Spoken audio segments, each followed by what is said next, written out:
This week on Supercars Torque, Pepsi Max makes its long-awaited return.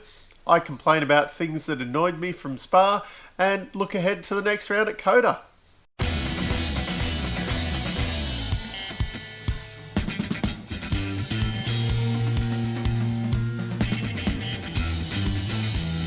First thing that annoyed me from Spa was, why are we using the wrong start line? I'm sure it's got something to do with because they were using the support paddock pits, not the Grand Prix pits. But why did we have to use the support paddock pits and have the start line, in the run up to Eau Rouge? I think they were trying to minimise the carnage because on the Grand Prix start line, you start on the actual pit straight, and then you have the run into the little source, which is that hairpin. And I think they were trying to minimise the amount of carnage that would have happened had we run into a hairpin for the first turn. I'd hate to tell you this is essentially why we're watching this, because of the carnage. There is some close racing, which is good to watch as well, but half of the fun of it is the carnage that the guys cause without the ramifications of the normal series. So let's start them in the proper place. This round this week is going to be at COTA, or Circuit of the Americas. That essentially runs into a similar hairpin for the first turn. They have that big run up the hill and then turn left into a hairpin. Are we going to move the start line for this round as well? Because, there's going to be carnage in the hairpin. Let them have carnage. It's a game. It's fun. It's filling in time. Who cares if there's crashes? That's what we want to see. As part of it's a close racing, but really the guys who are crashing up the back of the field, well, it's all good fun. So let's see them crash. The other big thing from COTA was that Shane Van Gisbergen got penalised because of that contact with Anton De Pasquale. Now, there was a weird thing as well. Apparently, he won the overall round.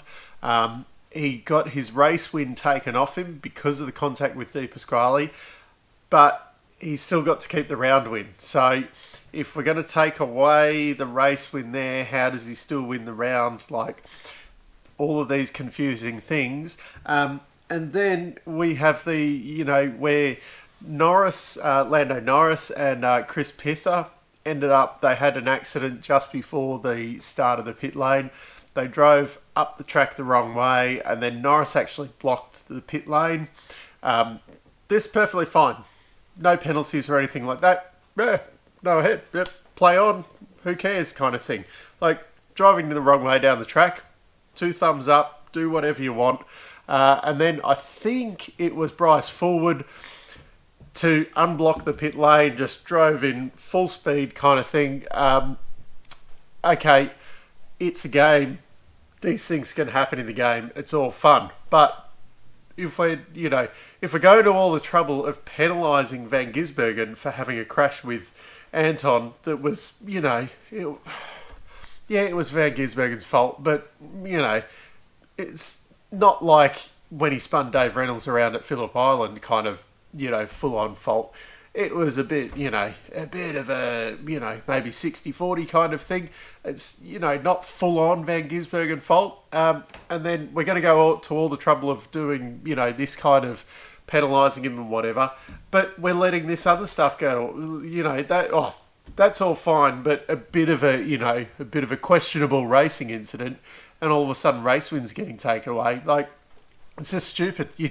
If you're going to do it for one person, you got to do it for them all. If Jamie Whincup overtakes the safety car, whatever penalty you give him for overtaking the safety car, you've got to give it to everyone else. Although he's about the only one who's stupid enough to overtake a safety car.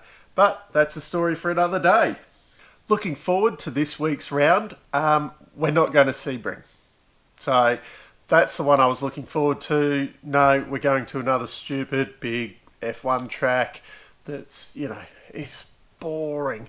At least Sebring has bits that are a bit tighter and, a bit more fun. It's something different, let's try it out. Apparently, fans are confused by having 2 tracks on the same night. Now, this is a difficult one for me.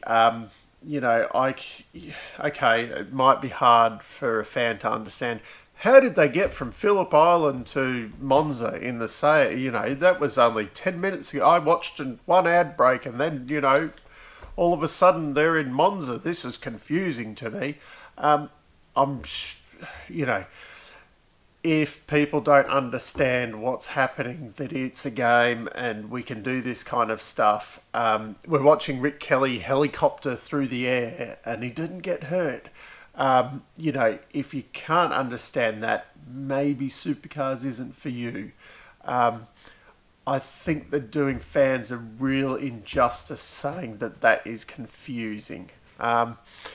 I'd like to know where they're getting this information from, because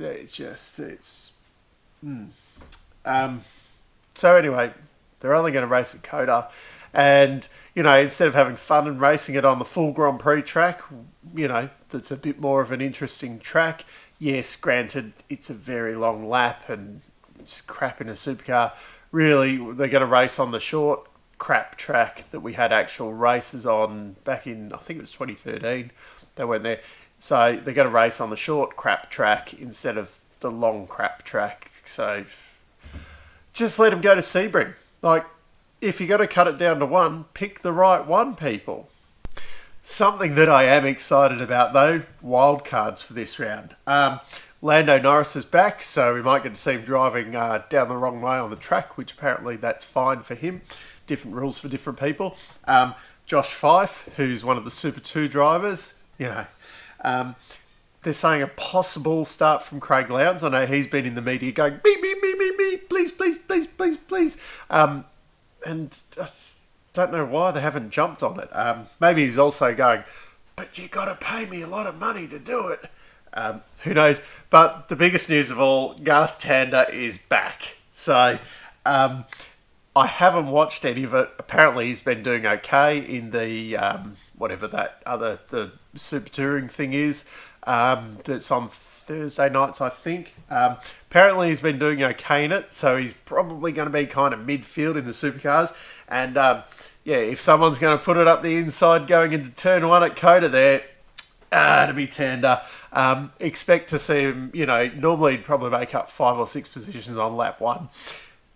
Watch him make up about 15 in this. So I'm looking forward to that. You know, I'm a big Tander fan. If you don't like him, well, who cares? I do. So he's great. He has a go. So that's my Spa review and COTA preview. Once again, if you want to get in contact with me, I've got an email. I'll put it down on the screen somewhere, supercarstorque@gmail.com. And until next time, I'll see you later. If you're gonna talk about the things I need, then you're gonna have to find out what they are. You remind me of a time when I was boring. I recall a time when you could slip your